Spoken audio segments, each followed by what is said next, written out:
Jailer BK Mishra थे, विनोद कुमार मिश्रा। जब सुबह मुलाजा हुआ और मुलाजे में विनोद कुमार मिश्रा बैठे तो जब देखा कि सबको मुलाजे में किसकी जात क्या है, तो ज़्यादातर दलित, मुसलमान, OBC के लोग।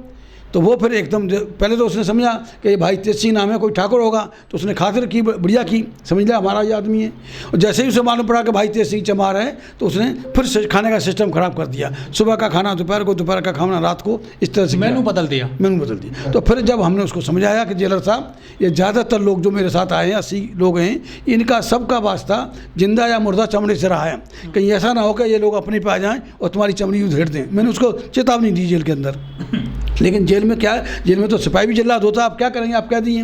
तो वो नहीं माना। तो उसके बाद अगले दिन जब फिर वही उसकी हरकत हुई, खाना टाइम से नहीं मिला और हमारे कार्यकर्ता परेशान थे, तो फिर जेलर को पकड़ के मैंने जूतों से उसकी पिटाई की।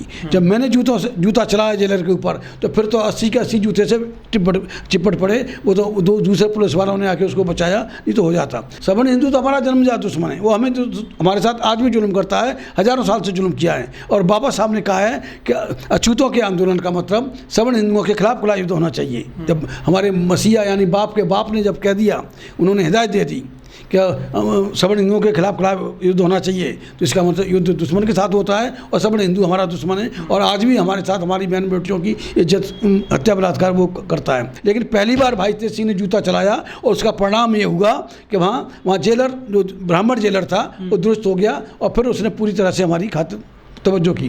तो तब फिर मैंने सोचा कि यार इस जूते में बड़ी ताकत है। कहीं मुलायम ब्रिगेड है, कहीं कोई ब्रिगेड है, कहीं राजे ब्रिगेड है। तो हमने अभी अपनी एक ब्रिगेड बनाई, उस ब्रिगेड का नाम राष्ट्रीय जूता ब्रिगेड रख दिया। और राष्ट्रीय जूता ब्रिगेड ऐसी ब्रिगेड कि जिसमें जो जूता होता है ना, इसके लिए कोई लाइसेंस लेना की जरूरत नहीं पड़ती और बगैर लाइसेंस का हथियार है। हमारे बाप दादों ने जूता बनाया, लेकिन मजबूरी में जूता खाते रहे। अब राष्ट्रीय जूता ब्रिगेड हरकत में आया है। टिट फॉर टैट करने के लिए इनका जवाब वहीं इनकी भाषा में, इन सवर्णों की का जवाब इन्हीं की भाषा में देंगे। जहाँ कहीं जुल्म जाति और अत्याचार होता है, राष्ट्रीय जूता ब्रिगेड हरकत में आता है और अपने लोगों की सुरक्षा के लिए सीना तान के खड़ा होता है।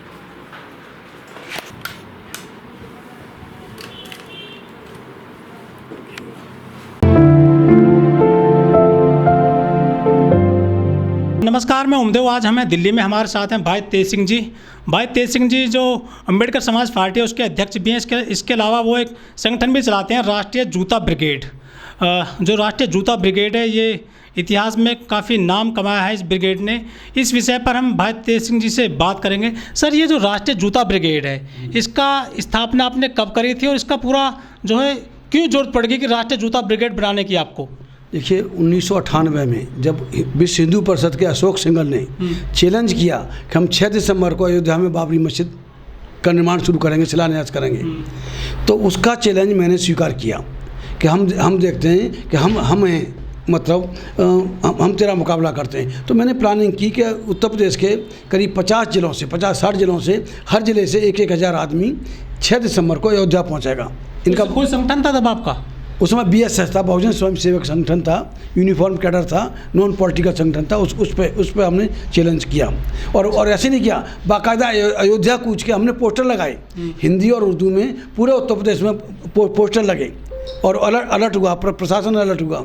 तो हमारा ये था कि हम कम से कम 50 जिलों से 1,000 आदमी लेके 50,000 लोगों के साथ में हम अशोक सिंघल और उसकी विश्व हिंदू परिषद का मुकाबला करेंगे कि देखें कि कैसे वो वहाँ पे मंदिर निर्माण शुरू करता है।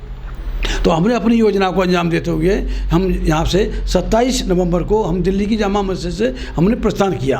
और यहाँ से प्रस्थान करते समय उस समय मेरे साथ करीब 2-2.5 पैदल थे क्या आप? पैदल थे? पैदल नहीं थे, साइकिलों से जाना था, साइकिल से थे। उस समय हमारे साथ 2-2.5 लोग थे, लेकिन गाजियाबाद पहुँचते वो संख्या करीब 4,000 हो गई। यहाँ से बहुत बड़ा मजमा इकट्ठा हो गया। तो उन्होंने, जो आपके साथ लोग चल रहे थे, ये किस किस कैटेगरी के थे? ये सब SC ST OBC और के थे, मुस्लिम भी थे। हम यहाँ से निकले, दिल्ली में हमसे नहीं छेड़ा किसी ने। जैसे ही हम गाजियाबाद में एंटर हुए, साहिबाबाद में एंटर हुए, तो वहाँ की पुलिस ने हमें रोका और हमें वहाँ गिरफ्तार कर लिया। और गिरफ्तार करके वो हमें ले गए, ये जो इसका गाजियाबाद में वो PSC ग्राउंड है, बहुत बड़ा ग्राउंड है, उसमें ले गए। और वहाँ पहुँचते तकरीबन 4,000 लोग वहाँ हो गए। मेरे पार्टी के संगठन के लोग 4,000 के करीब हो गए। तो वहाँ फिर पुलिस ने ऐलान किया कि भाई इन 4,000 लोगों को जेल में कहाँ रखेंगे, हैं। तो उन्होंने ऐलान किया कि हम भाई तेज सिंह को अच्छी तरह से रखेंगे। कैसे रखेंगे? आप तो सर्विस में थे ना तब? हाँ, मैं सर्विस में था। क्या पोस्ट थी आपकी? मैं तो उसमें अधिकारी था, कस्टम में अधिकारी था। तो वहाँ मैंने ये जो जब वहाँ इकट्ठे हो गए लोग, इतने हो गए, पुलिस घबरा गई, तो उन्होंने मुझसे भी रिक्वेस्ट की कि सर हम लिख के दे रहे हैं, हम कोई ऐसी जाति नहीं करेंगे और आप इनको लोगों को कह दो कि ये रुक जाएं और हम आप लोगों के साथ, हम 10-20 लोगों के साथ में हम ले जाएंगे आपको। फिर भी 80 लोग नहीं माने, 80 लोग गिरफ्तार हुए यहाँ पे कि उसको 27 नवंबर 1998 को वहाँ ले गए और उन्होंने हमें उसमें डासना जेल है। आप जेल चले गए थे 27 नवंबर 1998 में। हाँ। तो जो आपने और जिलों से बुलाए थे लोग अयोध्या के लिए, वो पहुंच पाए थे क्या वहाँ पर? नहीं, वो नहीं पहुँचे। वो जब जैसे ही खबर फ्लैश हुई ना और पुलिस अलर्ट हो गई तो पुलिस ने सब जगह रोक दिया। तो वो ज़्यादातर लोग यहाँ गाजियाबाद उसके आसपास आ गए, वो तैयार थे किसी भी लड़ाई के समर्थन में। हाँ, मेरे समर्थन में। और तमाम कुछ नेता भी जेल में जाके मुझे मिले।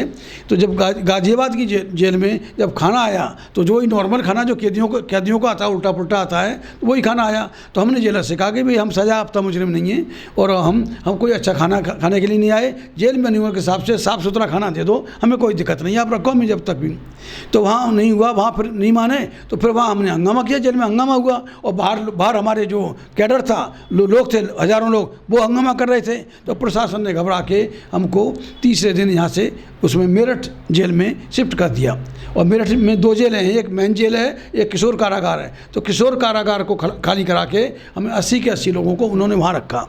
तो वहाँ जब हम पहले दिन गए तो हो सकता है वहाँ जेलर के पास सूचना रही होगी, तो उसने हमें बढ़िया खाना दिया, पूरी इस तरह से करके दावत दी। तो उसके बाद अगले दिन जब फिर वही उसकी हरकत हुई, खाना टाइम से नहीं मिला और हमारे कार्यकर्ता परेशान थे, तो फिर जेलर को पकड़ के मैंने जूतों से उसकी पिटाई की। जब मैंने जूता चलाया जेलर के ऊपर, तो फिर तो 80 के 80 जूते से चिपट पड़े। वो तो दूसरे पुलिस वालों ने आके उसको बचाया, नहीं तो हो जाता।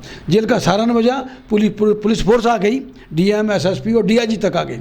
डीआईजी बजाय कोई एक्शन लेते, डीआईजी मेरे सामने हाथ को खड़े हो गए कि तेज सिंह जी हमें 1 घंटे की मोहलत दे दो। और उस समय मैं आपको बताना चाहता हूँ, उत्तर प्रदेश में बीजेपी की सरकार थी, कल्याण सिंह जो थे वो मुख्यमंत्री थे और यहाँ पर वाजपेयी प्राइम मिनिस्टर था। दोनों तरफ बीजेपी की सरकार थी। लेकिन वहाँ फिर जब उस पर जूता पड़ गया, और जूता पड़ने के बाद में फिर क्या हुआ कि हाँ जी, सुबह लंच में क्या लोगे, ब्रेकफास्ट में क्या लोगे, वहाँ मतलब अंडा लोगे, पराठा लोगे, क्या लोगे, दोपहर को लंच में वेज लोगे, नॉन वेज लोगे, और नॉन वेज में चिकन लोगे, मटन लोगे। इस तरह से बाकी 7 दिन हमारे बड़े अच्छी तरह से हुए। मतलब जब आपने जूता चला दिया, तो जूता चलने के बाद में जेलर पर जूता, बीके मिश्रा पर जूता चला, मतलब जूता बनाया भी आपने, जूता चलाया भी, जूता खाया भी होगा कभी? हमारे बाप दादों ने बनाया और खाते रहे, लेकिन पहली बार भाई तेज सिंह ने जूता चलाया और उसका परिणाम ये हुआ कि वहाँ जेलर, जो ब्राह्मण जेलर था, वो दुरुस्त हो गया और फिर उसने पूरी तरह से हमारी खातिर तवज्जो की। तो तब फिर मैंने सोचा कि यार इस जूते में बड़ी ताकत है, जो सारी हमारी जो समस्या थी, जेल की समस्या दूर हो गई। तो मैंने सोचा कि जूते में बड़ी ताकत है। वैसे भी बुजुर्ग कहा करते हैं कि जिसके जूते में ताकत होती है तो दुनिया उसको सलाम करती है और दुनिया उसके पीछे चलती है। तो फिर वहाँ जब 6 दिसंबर को हमने बाबा साहब का महापरिनिर्वाण दिवस हमने जब वहाँ जेल में मनाया, तो फिर हमने भी कि हर एक पार्टी के में कहीं मुलायम ब्रिगेड है, कहीं कोई ब्रिगेड है, कहीं राजीव ब्रिगेड है, तो हमने भी अपनी एक ब्रिगेड बनाई। उस ब्रिगेड का नाम राष्ट्रीय जूता ब्रिगेड रख दिया। और राष्ट्रीय जूता ब्रिगेड ऐसी ब्रिगेड कि जिसमें जो जूता होता है ना, इसके लिए कोई लाइसेंस लेना की जरूरत नहीं पड़ती और बगैर लाइसेंस का हथियार है, 24 घंटे आपके साथ रहता है। अब तो खाना खाते समय भी लोग जूता पहन के खाना खाते हैं। तो इतना बढ़िया बगैर लाइसेंस का हथियार है, इसमें कोई केस भी दर्ज नहीं होता।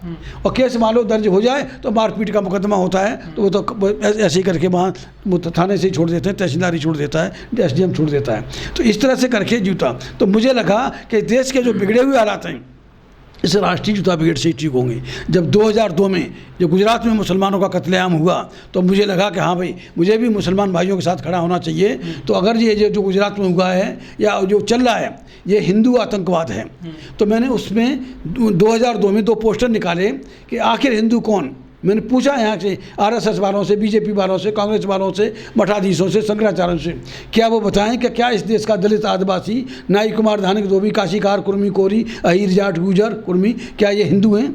अगर हिंदू हैं तो आज तक इनके मौलिक मानवीय अधिकार क्यों नहीं बहाल किए गए और इनको देश के धन, धरती और शासन प्रशासन में बराबर की भागीदारी क्यों नहीं दी गई? अगर ये दलित, आदिवासी हिंदू हैं तो अपने आप को असली हिंदू कहने वाले ब्राह्मण क्षत्रिय वैश्यों ने इनके साथ रोटी बेटी के संबंध क्यों नहीं किए?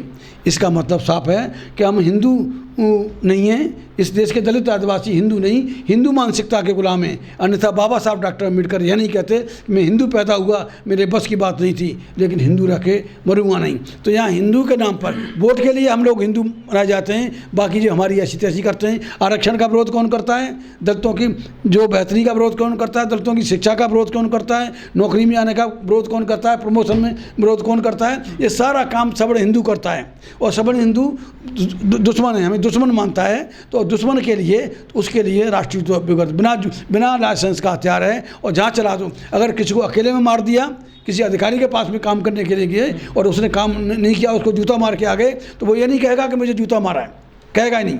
और अगर चौराहे पे मार दिया तो फिर उसको कहना पड़ेगा कि जूते से मारा, और मारा तो केस दर्ज होगा।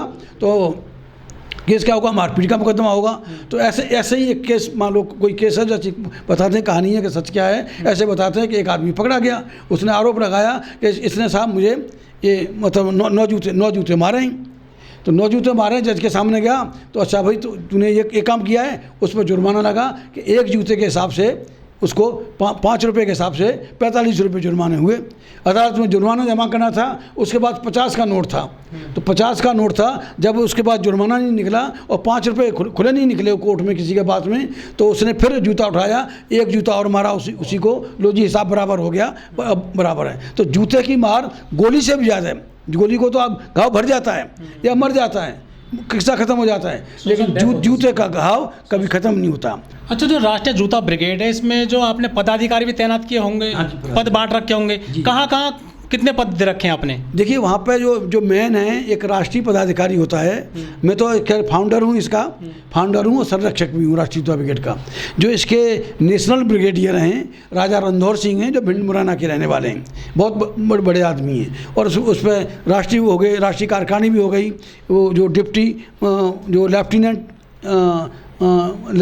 ब्रिगेडियर और असिस्टेंट ब्रिगेडियर, इस तरह से वो भी मंडल पर भी है। सेना बना ली आपने पूरी? नहीं, हाँ, सेना है। सेना फॉर सेल्फ डिफेंस के लिए, अपने लोगों की सुरक्षा के लिए, अपने लोगों के मान सम्मान को बचाने के लिए। अगर हमारा देखिए, कोई भी ब्राह्मण आपने देखा है हमसे टकराता नहीं है, क्या कोई भी सवर्ण हिंदू को नहीं टकराता कि जूते वाले हैं। आज हमारी पार्टी को भी अगर लोग जानते हैं तो ये तो जूते वालों की पार्टी है। राष्ट्रीय जूता ब्रिगेड नहीं होते, ये कहते हैं जूते वालों की पार्टी है। उनको दहशत है कि बेटा 1 जूता पड़ गया तो फिर मुंह दिखाने के काबिल नहीं रहोगे। तो इसलिए हमसे कोई टकराता भी नहीं है, कोई नहीं छेड़ता है। और लेकिन हमने जहाँ भी हुआ है, जहाँ भी जुल्म हुआ है, जुल्म का बदला हम लेते हैं। जुल्म का जो जवाब है उनको, जालिम को हम उसी की भाषा में हम जवाब देने के लिए राष्ट्रीय मजबूती से देते हैं। और गोली चलाने की जरूरत नहीं है। गोली का मारा हुआ मर जाएगा या घाव भर जाएगा उसका, लेकिन जूते की मार का घाव नहीं भरता। वो जेलर को आज भी जाके पूछो तो जेलर कभी ये थोड़ी कहेगा, लेकिन वो तो अखबार में आया था, अखबार में आ गया था। वो तो सबको मालूम पड़ गया कि जूते बाल पकड़ के जूतों से मारा, उसको हमने मारा। और वो खबर भी छप गई थी, खबर भी अखबार में छप गई थी। हम गिरफ्तार हुए थे अयोध्या कूच करते समय, तो वो भी खबर अखबार में छपी थी। ऐसा नहीं था कि देश जानता नहीं था, लेकिन उस समय सोशल मीडिया नहीं था, ब्राह्मणवादी मीडिया ने हमें ब्लैकआउट किया। आज इस देश को, इस हिंदू आतंकवाद से निपटने के लिए, सामंतवाद को, जातवाद को और इन सारी जो बीमारियां हैं, यहाँ सामंतवाद, ब्राह्मणवाद, सामंतवाद, पूंजीवाद, जातवाद, हिंदू आतंकवाद और सांप्रदायिकता, हिंदू सांप्रदायिकता से निपटने के लिए राष्ट्रीय जूता ब्रिगेड से कोई बेहतर हथियार नहीं है। तो मैं देशवासियों से अपील करूँगा कि वो इसको बड़े पैमाने पे इसको अपनाएं, राष्ट्रीय जूता ब्रिगेड को अपनाएं। नौजवानों का आह्वान करता हूं, राजनीति बाद में देखी जाएगी, वो राष्ट्रीय जूता ब्रिगेड के सिपाही बनकर इस ब्राह्मणवाद, सामंतवाद, पूंजीवाद, जातवाद और हिंदू आतंकवाद का खात्मा के लिए तैयार हों। यह सब मैं आह्वान करता हूं।